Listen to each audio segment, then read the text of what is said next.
Berita kita mulai dulu dari Ryoki Miyama, yang mana ada kasus nih.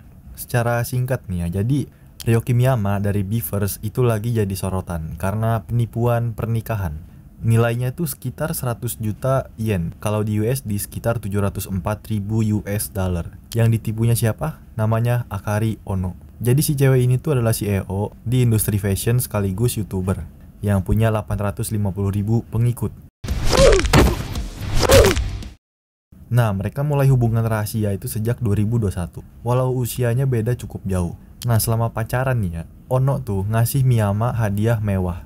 Dari mobil Mercedes-Benz, jam tangan 10 juta yen, dan uang jajan 2 juta yen per bulan.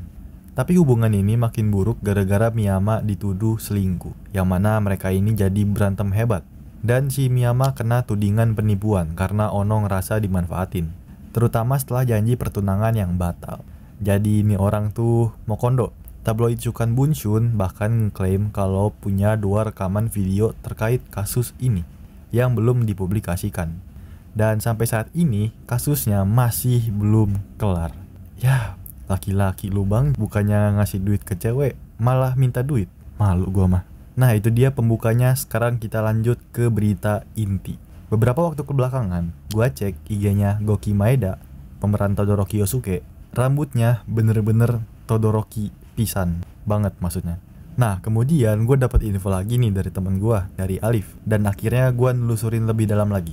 Info pertama, Yuta ngasih petunjuk kalau dia ikutan film yang ada tembak-tembakannya. Kalau dipikir-pikir lagi, NCT 127 sebelumnya juga ada MV yang ngadain tembak-tembakan ini. Tapi setelah gue telusuri lagi, film Yuta bakal rilis tahun depan. Dan sedangkan yang di NCT itu kayaknya cuma sekedar MV.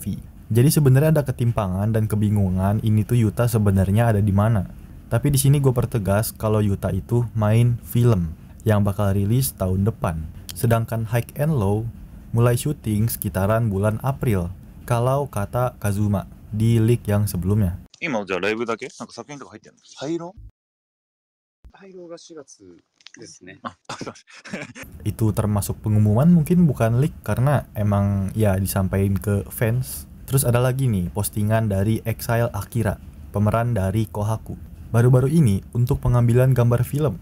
Udah lama nggak punya om rambut panjang. Besok adegan langsung, semoga beruntung. Kalau dilihat-lihat ya, pakai kacamata hitam, kumisan, gondrong. Nah walaupun emang nggak bisa dapat kepastian ya kalau ini bakal meranin Kohaku, tapi dari gondrongnya, kacamata, kumis, dan dilihat beberapa bulan ke belakang, Akira juga rambutnya nggak sepanjang ini cuy. Apakah mungkin ini wig atau apa untuk keperluan film?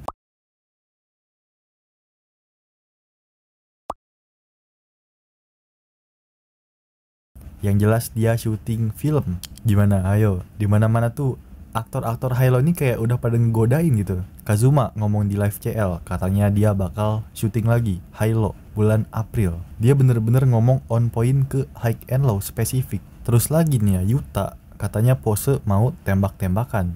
Pose kayak mau nembak gitu pakai tangannya dia. Gua nggak dapat klipnya sih, cuman kalau mengacu film tembak-tembakan, nah High and Low juga kan kayaknya bakal mulai tembak-tembakan lagi nih. Karena Kamizono Group itu diambil alih sama Ryu dan berubah namanya jadi Ryukai. Dan Ryukai ngediriin Kuryunya sendiri. Dengan beberapa anggota Mighty dan Mafia Muda itu diangkat ke kursi 8 naga. Dan naga terbesarnya adalah Ryu. Yang mana Kamizono Group terkenal karena lisensi senjatanya. Dan perlu kalian tahu kalau daerah Little Asia itu daerah tanpa aturan, daerah tanpa undang-undang. Jadi kalian mau berantem mati-matian gila-gilaan kayak di Lukisem, di situ tempatnya. Dan makanya Kamizono Group adanya di Little Asia. Kenapa? Karena senjata mereka bakal bisa bebas dipakai. Karena di tempat itu bener-bener gak ada aturan. Outlaw, daerah koboi. Nah ada lagi nih selain dari Kohaku, yaitu dari Jesse Naoto. Dia cuma ngomong gini, sekarang lagi syuting. Tapi lihat emotnya yang dia pakai. Emot apa? Leopard. Total leopard. Nah, buat apa coba spesifik pakai emot leopard? Sedangkan leopard sendiri itu motif dari jaketnya Jesse di film High and Low. Dimanapun itu, dia selalu pakai jaket motif leopard. dan emang terkenal karena kayak leopard aja gitu. Kurus, lincah, cepet, hampir sama kayak kobra. Dan sampai sini gue bakal tarik kesimpulan. Hiromi ketawa-ketawa waktu Kazuma bilang lagi syuting High and Low April. Kemungkinan Hiroto bakal balik lagi, walau bukan dalam waktu yang lama. Akira lagi syuting, entah jadi Kohaku atau siapa, pokoknya gondrong. Dan kemudian lagi Naoto ngetis kalau dia lagi syuting, entah ngomong syuting apa, tapi ngegoda banget. Dan emojinya leopard, yang mana leopard ini ikonnya dari Jessie, jaketnya Jessie. Kalau kita simpulin itu semua, ini tuh bukan sebuah kebetulan. Ini tuh kayak taktik marketing biar fans-fans yang detail, fans-fans High and Low pada ngeh. Ya buat apa coba emotnya leopard kalau leopard itu identik sama Jessie? Syuting apa lagi dia? Dan Yuta juga tembak-tembakan katanya mau main film, sedangkan yang video klip NCT itu bukan film. Tapi nggak tahu sih ya, bisa aja Yuta main di High and Low lagi. Apalagi fans High and Low sebagiannya dan sebagian dari fans Yuta itu pengen dia main lagi. Artinya nggak sedikit orang yang pengen Yuta balik lagi main High and Low sebagai Suzaki. Dan karakternya juga menarik, bahkan lebih berpotensi buat jadi main karakter yang paling utama. Karena kan moto High and Low itu siapapun bisa jadi karakter utama. Ganti-gantian, Cobra pernah jadi karakter utama, Smokey juga pernah, Rocky juga pernah, Murayama juga pernah, Fujio juga pernah. Tapi selalu ada karakter utama yang bener-bener jadi yang paling utama, sentral. Kayak contoh Fujio, di antara ada Todoroki, ada Yuken, ada Suzaki, Amagai, dan lain-lain. Tapi kali ini kita kan nggak tahu nih siapa karakter yang paling utama di antara yang utama. Gue bukannya ngarep Yuta jadi karakter utama, tapi potensi karakter Suzaki ini sia-sia banget kalau nggak dipakai. Gue nggak ngebias juga, gue lebih pengen Todoroki malah. Cuman kalau soal potensi, karakternya Suzaki itu background ceritanya bagus karena dia bener-bener orang yang loyal, dan kalau dapat kekuasaan tuh kayaknya bakal gimana gitu.